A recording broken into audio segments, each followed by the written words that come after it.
আজকের দিনটি ছিল আমার কাছে অনেক ব্যস্ততম একটা দিন। আজ সারাদিন খুব ব্যস্ততার মধ্যে দিয়ে কেটেছে।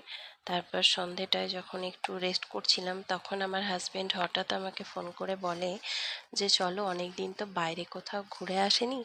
তো আমরা একটু বাইরে ঘুরতে যাই।" তারপর নিউ মার্কেটের ডোমিনোস, KFC, ওয়াও মোমো সবকিছু ঘুরে আমাদের গন্তব্য হলো নিউ আলিয়া হোটেল, যেটা 1928 সালে তৈরি হয়। হোটেলটা কলকাতার বেন্টিং স্ট্রিট এই জায়গায় অবস্থিত, যেখানের খাবার খুবই সুন্দর। তোমরা ওখানের খাবার ট্রাই করে দেখতে পারো।